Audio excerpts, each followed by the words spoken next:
Hello everyone! Today is a very special day as it is our first collaboration with Blackbeard Projects. Yeah. What? No! Get! Not projects! Make stuff! Like us, kind of, but better. Maybe. Not really. The Blackbeard Project is located in Italy, so I will be making Super Mario jokes, as I like pasta and pizza. Gator from Blackbeard Projects basically challenged us to make a knife blade that he is then going to make micarta or some sort of handle slabs for. He does really nice work, but he only usually makes tiny knives. So Ilya and I have kind of decided we're going to make him something pretty big, definitely awesome. Yes, I'm thinking something along more the lines of a straight razor, but big, as he has a beard. What's that have to do with anything? He has a beard, straight razor is good. Doctors recommend. So he needs to shave for the demo? Yeah, it keeps the fleas away. Alright, so to get started, let's make a billet. Boom! As everybody knows, if it's not Slavmascus, it is not Damascus. So I'm going to assemble a billet. Now this is 15 and 20 capitalist steel, but it's good. 15 and 20 has a lot of nickel, so when you etch it in acid, it is bright, like mirror. Now, this is 1095. 1095 has approximately 0.95 carbon content. Very high carbon, very good. Vitamin. Now, in order to get the pattern, we will first alternate it like deck of cards. So, now I take 95, boom! 15 yen, 95, oh, 15 yen again, and I continue like that, making a sandwich or buterbrot. Now, boom, boom, boom. Keep going. This is special type of stack. Вот это. Good. Ура. Бля. И сюда вот так пиздец закладываем. Лишнее откуда-то остается. Знаешь, когда дедушкины часы разбираешь, а потом собираешь, появляются лишние детали. Вот сюда. Бум. The key is to make sure these are straight for the first weld. So the table is approximately straight, so you can just stack it like that, and John has provided a nice straight angle. Boom. Like so. So now I need a clamp. So I'm going to go for the clamp. Almost size. Now, this clamp you can also use for personal enjoyment.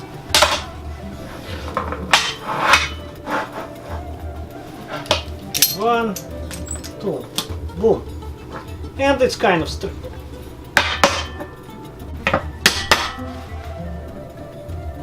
One of the key tidbits is to weld the corners and then you weld right in the middle. Now, the reason why you put weld in the middle and does not interfere, because when you fold your piece, your hot cut goes right through it and moves it to the end, and you don't use the end very much anyway. So now I'm going to weld it with my big welder. He's pissed. Блять!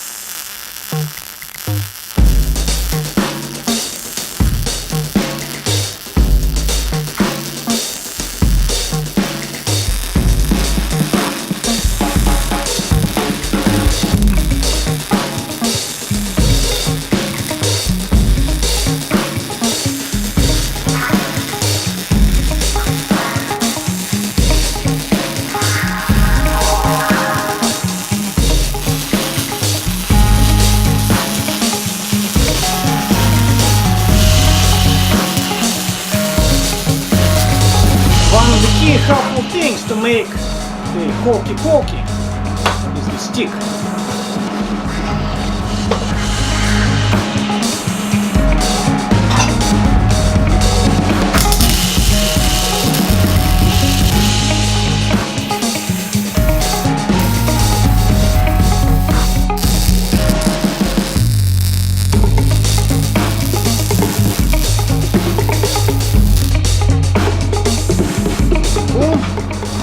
Slav says.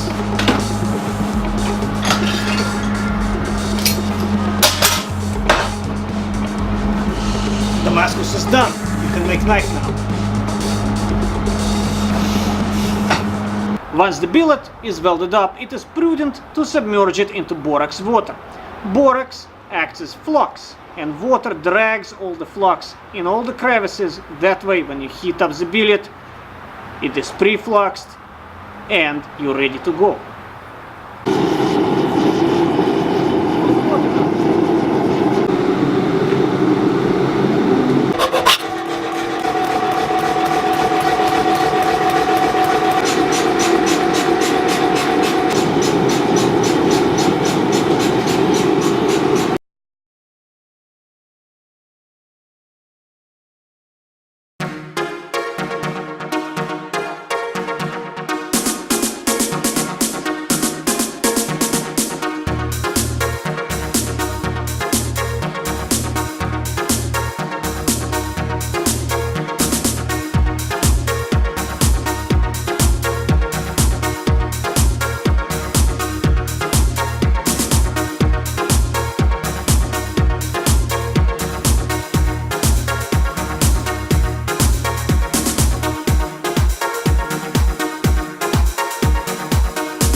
There are many ways of getting a high layer billet.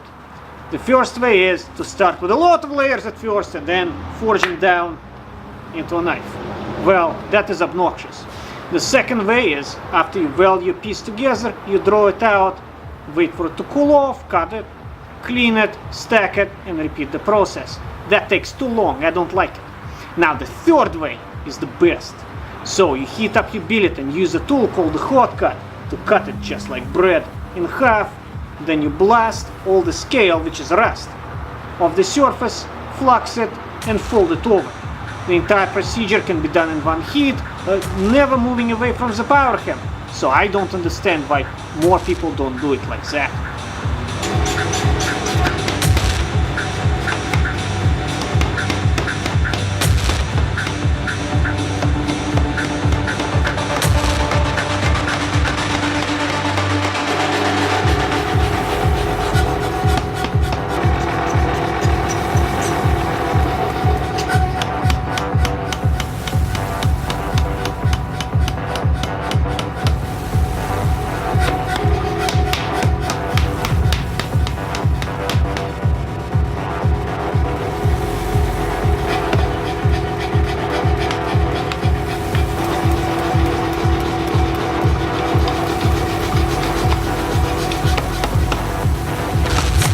To create the pre-form for the knife, you need some tooling.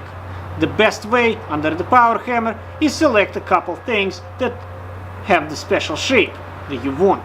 Now, I wait for the billet to be very hot and plow the tool right into the designated area. And then once I do a little bit more forging, it pays off.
Now that Ilya, aka the Slavic Smith, has completed our pre-form for our knife blade, it's time to move on to some pattern manipulation.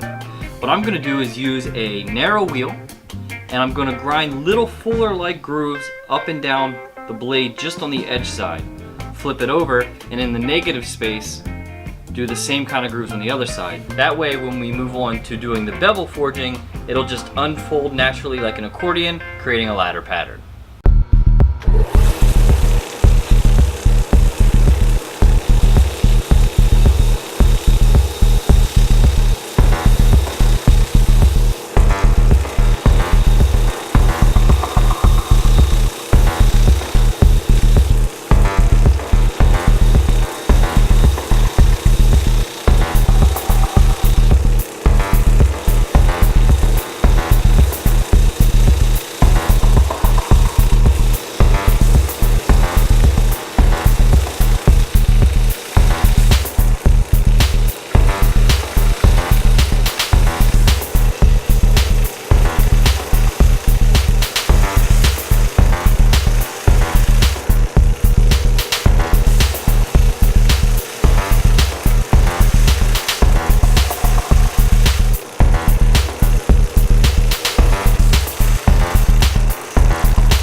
Once the Slavic toothbrush is complete, it's time to make it into a knife. So I have to heat it up to forge welding temperature and beat this edge down. Beveling is a fairly complicated procedure, so I will explain it. The reason why I'm doing it at forge welding temperature is because the process of making Damascus is not complete until you heat treat it.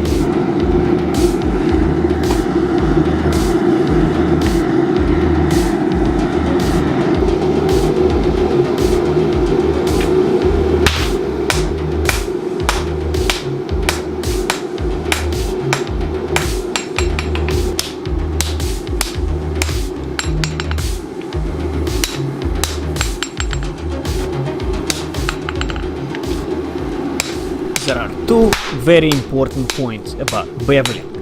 The first of all, in no case should you pinch out the edge, but rather compress the material in on itself. That way you create heat and do not disturb your pattern. You can forge like that for much longer than any other wrong way. The second point is you have to angle the blade to the anvil and compensate with an equal angle with the strike of the hammer from the other side. That way the bevel is even on both sides. However, this procedure has more details to it, and I recommend you watching an upcoming episode of Your Edge to understand the full procedure and the techniques required to perform it successfully.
Even though we've stated that we're making a giant Slavic straight razor, it certainly is the size of a large cleaver knife. So we decided it needs that iconic hole punched in the end that you see in most cleavers. To do this, I'll be assisting Ilya. I will hold the blade as Ilya starts punching the hole.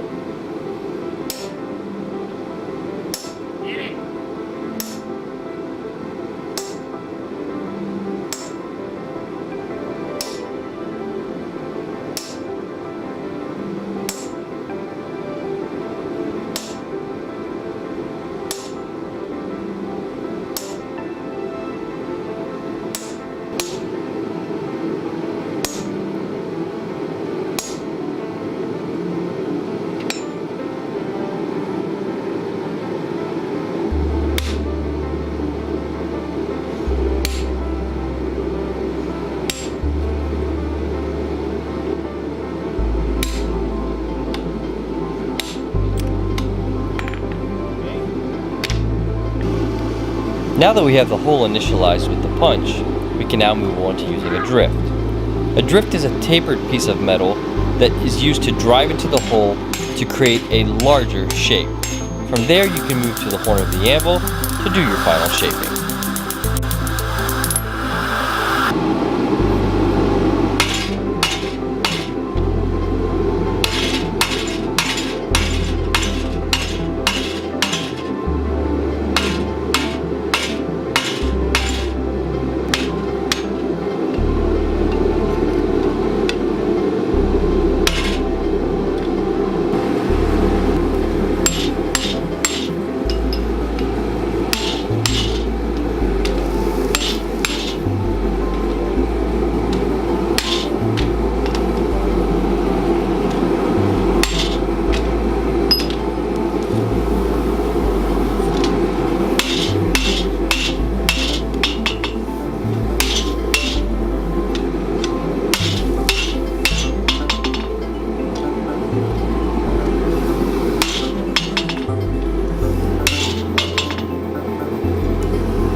Alright, now that Ilya has completely forged our blade, it's time to move on to the grinding.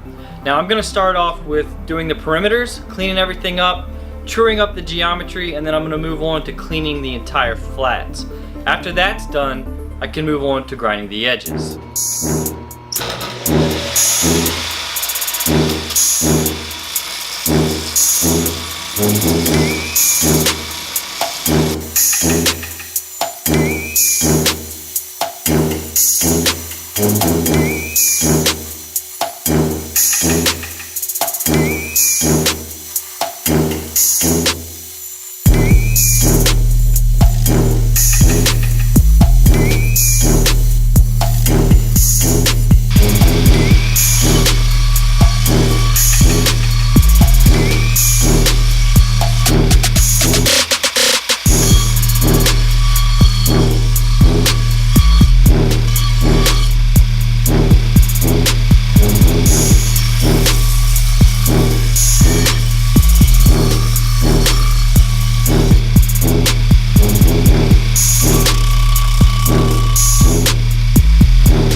Now, a general rule in knife making when grinding your edge before heat treat is to leave your edge thickness about 1 millimeter to 1.5 millimeters thick.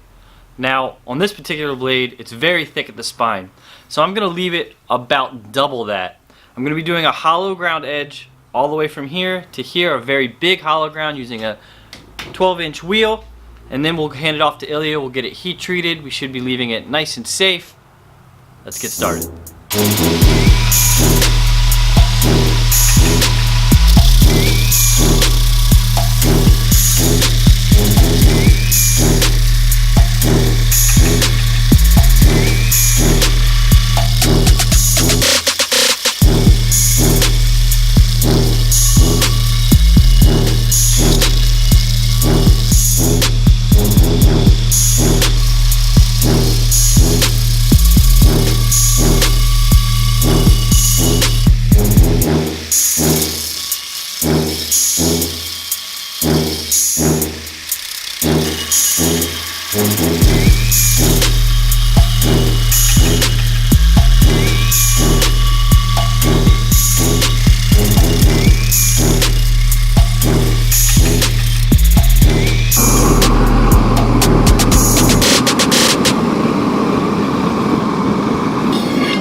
To get high carbon steels hard, the first thing you need to do is austenize it. That is achieved by heating it up to approximately 780 degrees Celsius. At that stage, the carbon that is contained inside the iron, together with the steel, starts moving around within the lattice. And once the steel is austenized, you quench it in the quenching medium. That can be water or, in our case, oil. That forms martensite. What actually happens, you trick the carbon to stay in the location where it's at. As a result, it acts like a roadblock for the steel lattices. And as a result, the steel gets very hard, brittle like glass. However, you don't want that in a knife or a sword or any other tool. So the next stage is tempering. Tempering at approximately 240-250 degrees Celsius partially dissolves some of those martensite crystals, and it relieves the stress from the steel, allows it to be more pliable.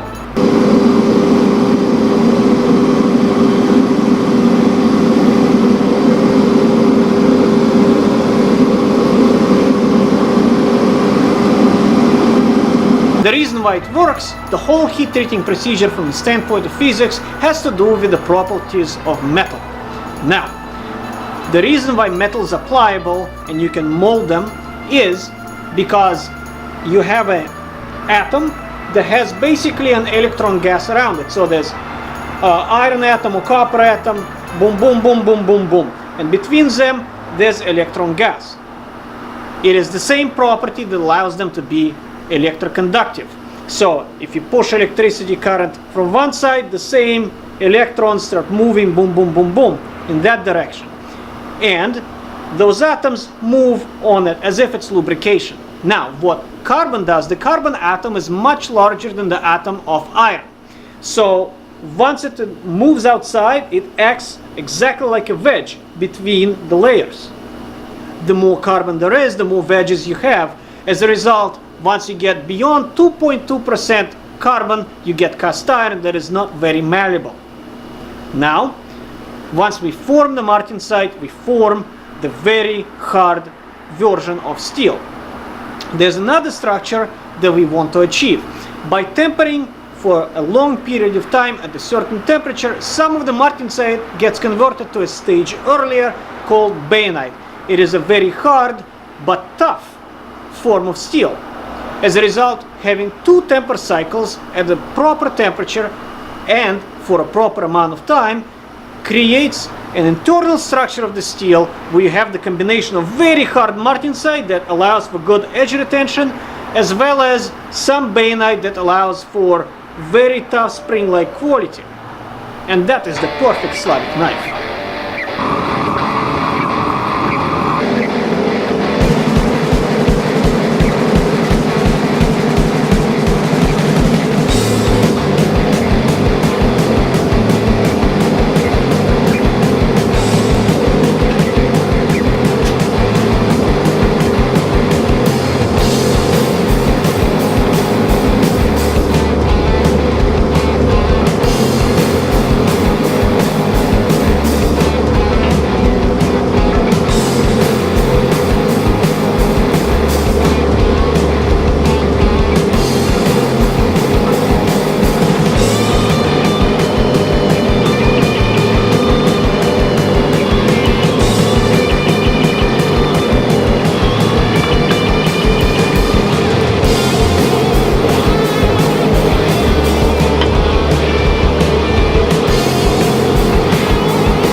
Alright, with our blade now completely through the heat treating process, it's been quenched and tempered, it's time to move on to the final grinding.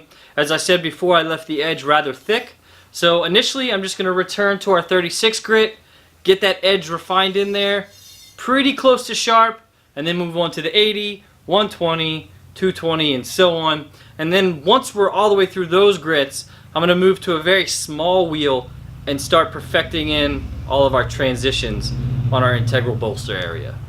But before I start grinding, let's do a quick flex test to see how good this thing is heat treated. Yeah, right.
Alright, our blade is now polished through a 420 grit on both the edges and the flats. At this point I'm going to move to the platen sander and get the handle portion as flat as possible.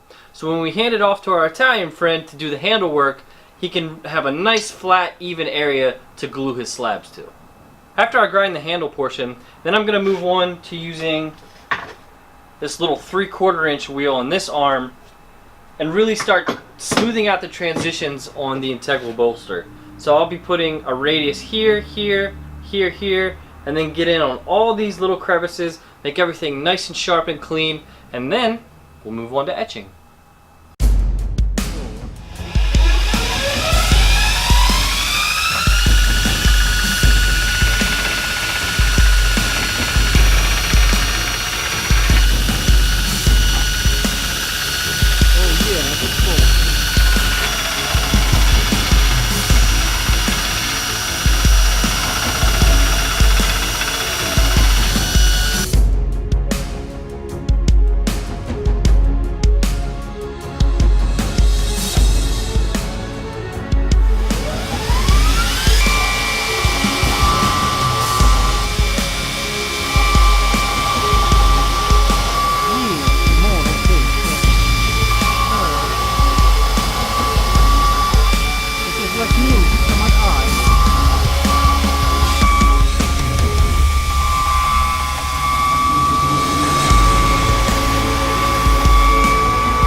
The very last thing to do before we can etch our blade is clean up the inside of our punched hole.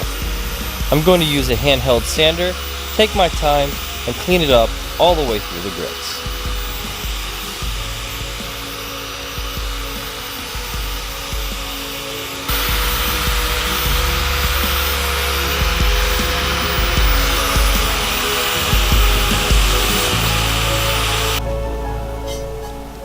Alright guys, with our Slavic straight razor now completely polished out, the last step is to etch it. We're going to use some ferric chloride. It's about a 4-to-1 water mix. Probably end up leaving it in there for quite some time, get a real aggressive etch to kind of match the whole theme of this piece. It's pretty darn cool. Let's check it out.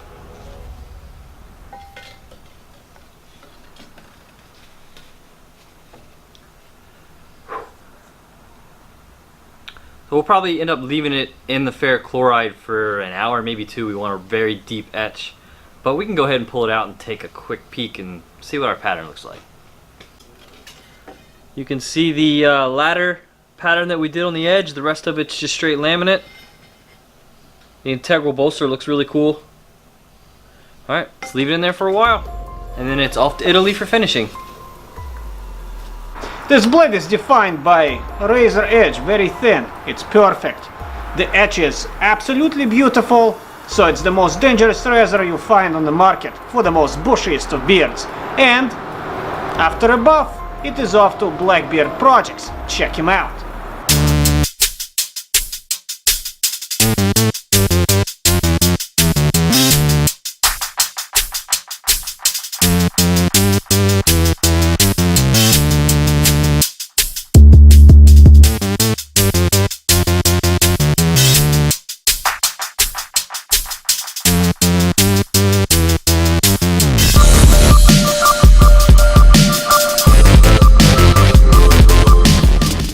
And thanks for watching part 1 of our very first collaboration with another maker. Don't forget that if you want to see part 2 and the completion of this awesome knife, you have to go over to Blackbeard Projects channel to check out that video. While you're there, why don't you drop him a sub, show him some love, comment that Matt and Ilya from That Work sent you, Catch you on the next video.